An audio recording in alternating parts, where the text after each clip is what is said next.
Assalamualaikum warahmatullahi wabarakatuh. Perkenalkan, saya Fernanda Wijaya HSB dengan NIM B1B1 22064. Jadi di sini saya akan menceritakan tentang pengalaman saya turun lapangan ke desa Penyengat Olak mengenai kondisi desa ini dan bagaimana manajemen proyek yang dijalankan di desa Penyengat Olak ini. Nah, jadi pada awalnya itu saya belum mengetahui pasti tentang lokasi maupun kondisi desa ini karena saya belum pernah ke desa ini. Nah, barulah saya mendapat tugas mata kuliah manajemen proyek untuk menganalisis manajemen proyek yang ada di desa. Kemudian saya bersama teman-teman kelompok saya itu mengusulkan untuk melakukan wawancara di desa Penyengat Olak. Nah, setelah beberapa hari kemudian, surat keterangan turun lapangan dari Prodi pun keluar. Nah, barulah saya bersama teman-teman kelompok itu mulai berangkat ke desa ini di tanggal 20 Mei pada waktu siang hari. Setelah kami sampai di sana, kami pun bertemu dengan kepala desa. Namun, wawancara ini belum bisa dilakukan karena hari itu kepala desa sedang ada kegiatan. Nah, beliau meminta kami untuk datang besok paginya, dan besok pagi itu di tanggal 21 Mei kami ke sana lagi. Namun ternyata pihak desa sedang mengadakan rapat. Nah, sehingga dengan pihak pelayanan itu kami diberi nomor sekretaris desa untuk bisa dihubungi, kemudian membuat janji hari apa bisa melakukan wawancara. Nah, setelah dihubungi ternyata pada besoknya itu tanggal 22 Mei ternyata pihak desa bersedia untuk dilakukan wawancara. Jadi kami bersama teman-teman kelompok yang lain bersama teman-teman kelompok saya itu melakukan wawancara di tanggal 22 Mei oleh Pak Sekdes. Nah, di sini saya mungkin akan menceritakan sedikit tentang asal-usul nama desa Penyengat Olak ini. Jadi awal mula desa Penyengat Olak itu berawal dari orang tua di desa itu pada zaman dahulu yang sedang menyusuri sungai, lalu menemukan terdapat pusaran air yang melingkar yang dapat menarik orang mungkin ke dalamnya ya, sehingga disebut dengan olak. Nah, olak ini pada zaman dahulu itu terdiri dari 3 olak, dan orang yang menyusuri sungai tadi atau warga desa yang menyusuri sungai tadi itu menggunakan kayu yang disebut dengan penyengat. Nah, dari kejadian itulah nama desa ini menjadi Penyengat Olak. Mungkin itu sedikit cerita asal usul tentang nama desa Penyengat Olak. Nah, untuk desa Penyengat Olak ini sendiri itu mempunyai luas sekitar 36.260 km persegi, dan desa ini tuh punya 3 dusun. Nah, Penyengat Olak ini juga termasuk salah satu desa tertua di Kecamatan Jambi Luar Kota, Kabupaten Muaro Jambi, Provinsi Jambi. Nah, desa Penyengat Olak ini di sebelah utaranya itu berbatasan dengan desa Setiris, sedangkan di sebelah timur itu berbatasan dengan desa Senaung dan Sungai Gelam, sedangkan di sebelah selatannya dia berbatasan dengan sebelah selatan dia berbatasan dengan kota Jambi, dan yang sebelah barat itu berbatasan dengan Kecamatan Sekernan. Nah, sedangkan untuk jumlah penduduk yang ada di desa Penyengat Olak ini itu ada sebanyak 3.407 jiwa dengan jumlah 906 kepala keluarga.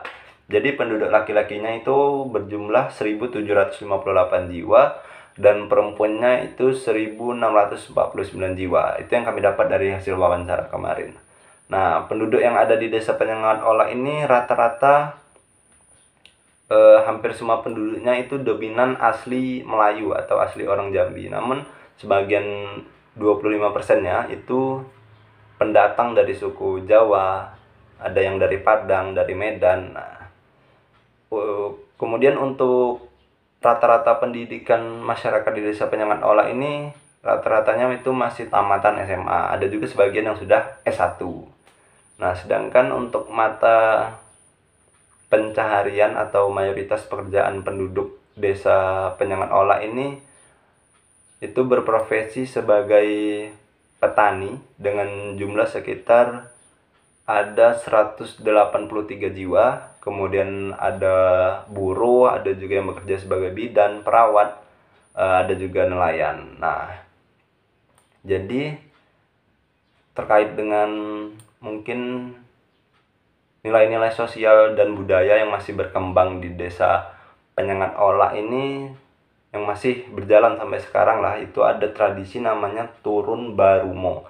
Itu tradisi yang dilaksanakan pada saat mau turun ke sawah setiap 1 tahun sekali, dan itu wajib dilaksanakan. Jadi hal ini itu dilakukan dengan tujuan agar pada saat masa tanam padi dimulai, para masyarakat desa ini diberi kelancaran dan dijauhkan dari bencana dan hama agar lancar sampai waktu panen. Jadi tradisi ini itu merupakan tradisi turun-temurun dari nenek moyang mereka pada zaman dahulu yang tidak pernah ditinggalkan.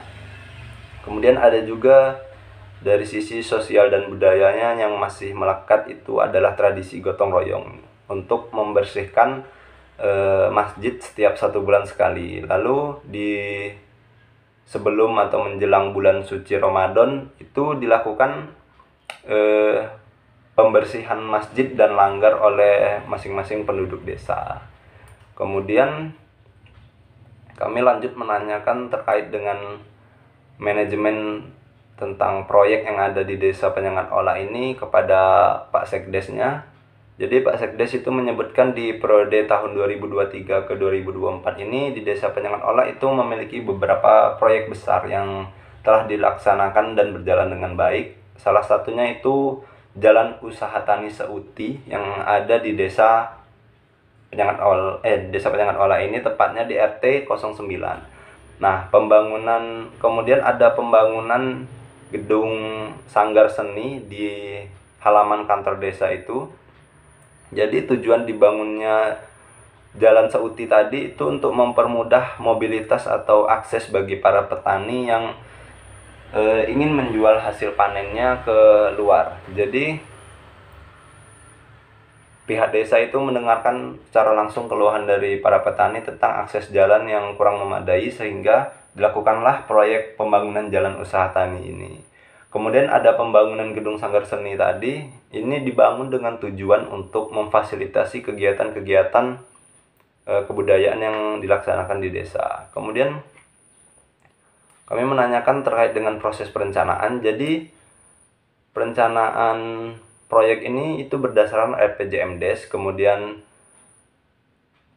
program-program yang telah dijalankan ini itu berasal dari musyawarah dengan warga desa terkait dengan apa yang menjadi kebutuhan warga desa, itu barulah diambil skala prioritasnya, kemudian dituangkan dalam RPJMDes. Kemudian saat musyawarah bersama Badan Permusyawaratan Desa, barulah diambil skala prioritas dari usulan masyarakat tadi. Jadi proyek yang ingin dikerjakan ini sepenuhnya itu bertujuan untuk kesejahteraan masyarakat desa.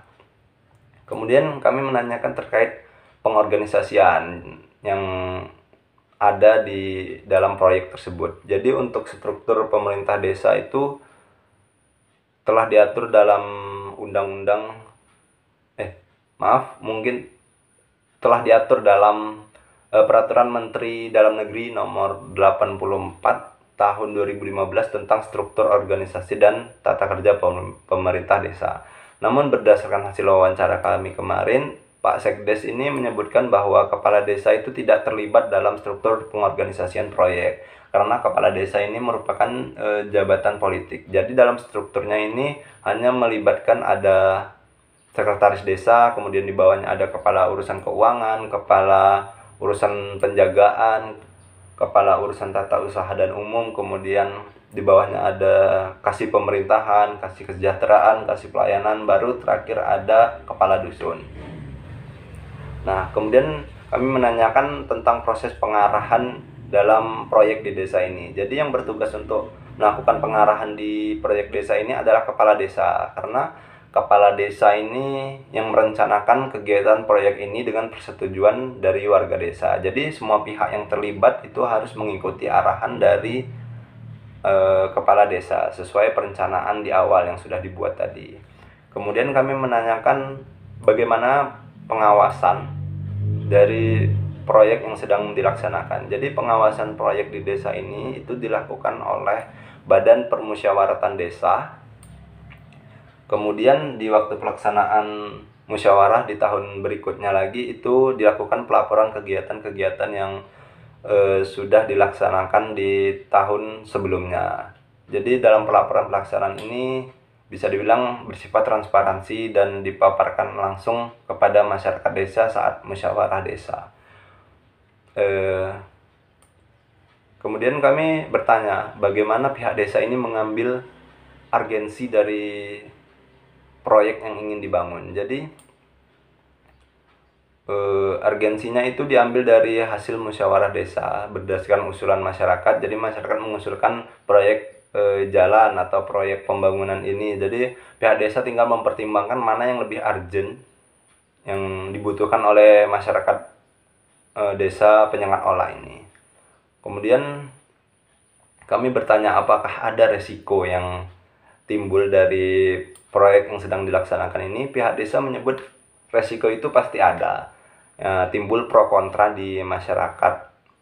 Nah, pro kontra ini karena